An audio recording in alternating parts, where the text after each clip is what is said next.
I told you people would hate it. Rift is alive and well in the Iron Banner, and so far it's seen some pretty mixed responses. From people hating it, to loving it, to a surprising amount of you in my community poll saying it's cool but not my cup of tea, it certainly left an imprint on the short time that it's been active. Is that a good thing or a bad thing? It's a hard one to figure out after just a few days, but fear not, because your Crucible Daddy is here to tell you what to think. No, in all seriousness, a lot of you have been asking for my thoughts on things and stuff. TM. So this is this video, as well as some feedback from the perspective of a simple man just trying to make his way through the universe. Here we go. As a Destiny 1 veteran, I'm very happy to see Rift come back. I've been wanting something, anything, to break up the monotony of the 31 flavors of Slayer for some time, and based on initial reactions, it would seem that Rift has invigorated a fair amount to give it a go. As a PvP main, it's nice to see something other than the constant barrage of negativity for once. The biggest change to the game mode was the decision to turn it into a round-based system, which initially I hated and then grew to sort of not mind at all. In the grand scheme of things, I don't think this is a big deal compared to some of the more glaring issues at hand, which we'll get to in a second. Another headline for Rift is that right now there are only 3 maps involved in the rotation, and I get it. Convergence, Bannerfall, and Disjunction are the maps in question, and honestly, I think it was a smart move to limit the selection to these 3 that have the layout for Rift, even if they do play a bit wonky at times. I have more thoughts about this, but not as many as thoughts I have on the respawn timer. It's 10 seconds. 10 seconds of waiting and praying for your solo teammates to take notice as they waltz right by you and proceed to die. 10 seconds of watching your teammates opt for the res when they could kill the guy you got low right in front of you and then die. Aside from teammates generally not knowing what to do, this is by far the biggest problem when it comes to the game mode. From a top-down perspective, looking at how Rift is played out, it's no real surprise at all that the average player seems quite disoriented. There's a lot to take in. A new map, new subclasses, new weapons, new thing that you have to interact with in a mode that doesn't give 2 hoots if you top fragged. Playing the objective has added a new twist to the familiar formula, and that twist has thrown players for a loop. You can very quickly tell who's learning and who's completely lost at sea in any given game. It's refreshing and frustrating in equal measure. Whilst me and my friends are PvP diehards, the majority simply are not, and their learning curve is a lot steeper than ours. Whatever they did know about game sense, engagement management, and positioning has gone completely out the window because the underlying grammar of the Crucible has changed. Killing is still useful, but now everyone is playing with the agenda the game gives you. Pick up the spark. And nobody has quite figured out that rhythm to a T yet. As time goes on and players play the mode more, they will start to get the feel of things. That's what I've experienced personally. Day 1 was pure emotion and adrenaline, Day 2 was just getting used to the newness, and Day 3 was more about applying thought to my actions. As a normally conservative and more cerebral player, I quite enjoy the guessing game of how best to run with a spark, and how to adapt to the enemy team versus my team's movements. I like figuring out how best to set up for the oncoming enemy spark, even if I'm still bad at it and individually can't do very much against coordinated teams. But that's just me, and I'm weird. For the time being, for everyone else, that guessing game feels like chaos. People will get better over time, but for the most part, I don't think the 2 weeks that Rift will be up this season is enough for the general population to overcome a feeling of helplessness. And a big reason for that is because of the way Rift is structured, a round-based system.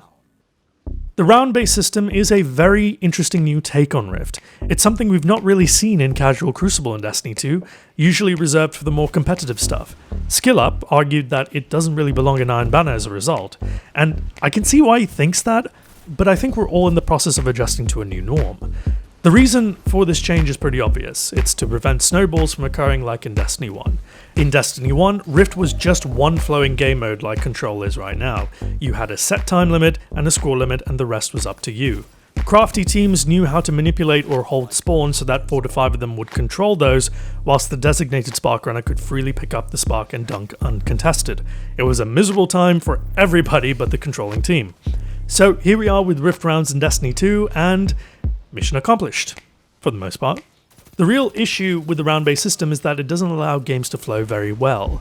Just as soon as you get to grips with the flow of the match and understand your enemies, boom, a dunk, and everything goes back to square one. As a result, it takes longer to feel a game unravel in Rift. The longer a round goes on, the better the match feels, but this only really happens when the teams are evenly matched, either equally good or more likely equally inept.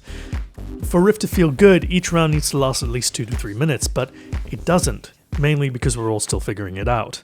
If one team is better than the other, or one side makes mistakes, or takes too long to get into it, you're 3-0 down before you even know it, and the hard resets favour the winning team. Why? Because by resetting positions, you neutralise any chance of a strategic comeback with people respawning in different parts of the map to make spark pickup not as easy.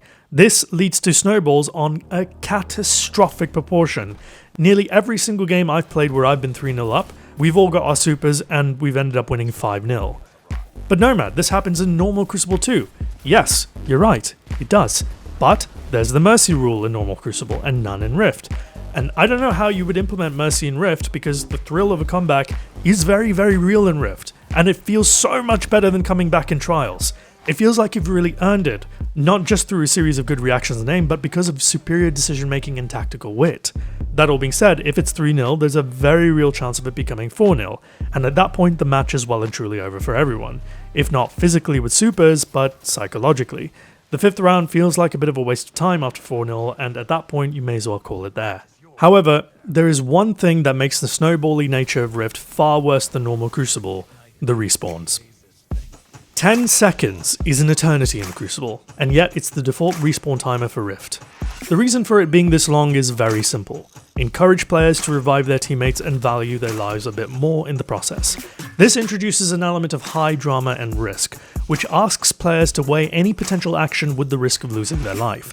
This is a double cost in Rift because not only is resurrection not guaranteed based on positioning, the cost of not being revived is to spawn much further back from the action, resulting in a very long trek to aiding your team that may very well be disadvantaged from having one less gun in the fight. So by the time you get there, there's a very real chance they're all dead.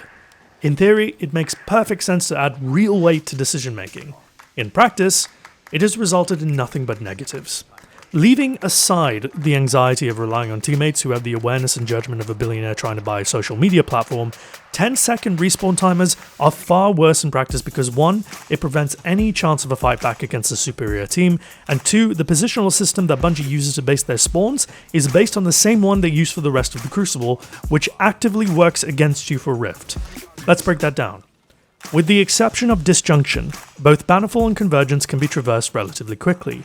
10 seconds is a long time to make up a lot of ground. You can move up and secure the orb, preventing resurrections and punishing anyone stupid enough to stand in your way.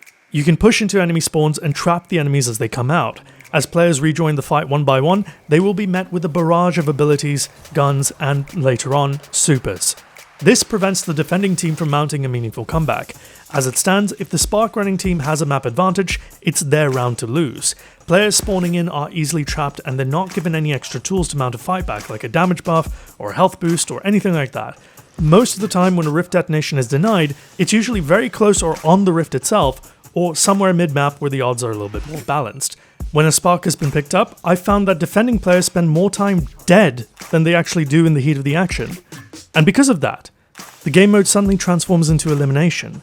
If your team does not have the rift, if you die trying to defend your side or prevent a push, you're likely out of the action for the rest of it, and your team's job just got a lot harder. Tactically astute players will know the value of playing their life from the time in Trials and Survival, but nothing in the core Crucible modes has punished casual players this hard for just being there. This is one of those mindset things that will change over time, but for now, it feels very punishing. This is compounded by point number 2, which is that Rift uses the same spawning algorithm as Control. In Control, when you die, the game makes a guesstimate of the epicenter of action, and then attempts to spawn you as far away from that action as possible. With Rift, it will always spawn you at home instead of somewhere in the middle of the map, but the second the enemy has advanced into your home base, it's anyone's guess where it will put you, as the spawn location near the Rift will suddenly be deemed too hot by the spawn system.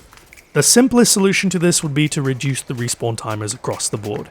As Rift is already on maps requiring quite a bit of traversal, punishing folks this hard for making a mistake in what is essentially casual Crucible doesn't feel right at all. It heavily breaks the flow of the whole round. A reduction to 5 seconds, the same as Control, may eliminate a lot of the drama and may make spark running a bit harder, so I think we'd be better off with 7 seconds, which is the go-between option.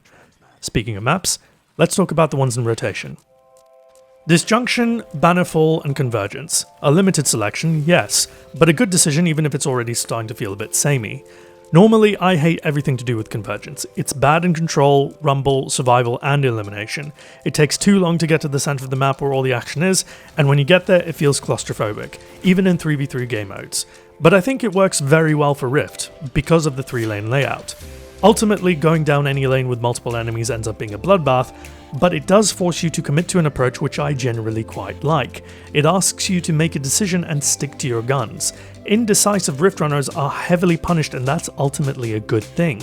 Defending feels easy enough until someone dies, and then it becomes a rollover as people advance and teammates spawn 30 years later after the Rift detonates. Spawn issues aside, it plays rather nicely overall, and over time, I didn't hate it as much as I thought I would. Bannerfall is the OG Rift map from Destiny 1, and again, it works really well. It has 4 main lanes, Dark Wall Heavy, Central Doors, the buildings of A and C, and the outer building lane, but they all funnel into each other pretty dramatically.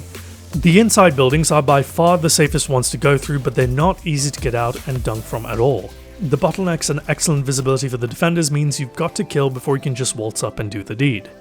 Disjunction, on the other hand, is so head and shoulders above the rest it's kind of hard to compare it. 3 main lanes with an endless amount of possibility to run into the enemy's rift. It's a defender's worst nightmare, with no less than 5 potential entry points on either side. Running the rift in the middle is fun as well, with channels going high and low, as well as being able to use the swamp and B point as options to neutralize the momentum and regroup as necessary. It's a big map, and it's been excellently designed to make use of that space. I really have nothing bad to say about Disjunction for Rift. I always enjoy playing the game on this map and likely will for some time because it's just so bloody interesting and varied. Until, you die defending the Rift and get spawned in the swamp. That can go to hell and back. These 3 being selected for Rift was a smart and calculated decision. By choosing 3 maps that work for Rift, they're better able to identify the pain points of the game mode and make adjustments to the nuts and bolts of the mode, rather than worry about the flow of a map masking certain deficiencies or unnecessarily aggravating players. Imagine if Rift was on Endless Veil. You could die running the spark, have the enemy team pick it up, run to the other side and deposit it as soon as you respawned. It would be carnage. Most of the arena maps that we normally love might also play out this way. Think of Javelin 4 Rift, for example. So a curated selection of the biggest maps in the game make more sense. I can definitely see Widow's Court being an interesting option. Wormhaven would literally be perfect for it, whilst Vostok is too big to not at least give it a go. Not every map can work for every game mode, and Bungie, at least in this initial period, have seemed to acknowledge that. I hope with this curation going forward, it extends to other parts of the Crucible. Not every map needs to host every game mode, and that's okay. I don't want to touch too much on the solo experience because, like Trials, it really is luck of the draw. Like I mentioned earlier, people are still getting used to the game mode, and it's really about giving everyone more time to get familiar with it, more time to find strats they like, and more time for Aztecross to publicize an insanely broken build that ensures dominance no matter what your triumph score actually is. Right now, it's kinda bad. Nobody plays for each other, everyone does their own thing. If you're used to solo comp and freelance trials, you'll feel right at home here. But now there's added confusion with the Rift, so your mileage may vary. I personally did have fun, and it was lovely to just hop in without a team.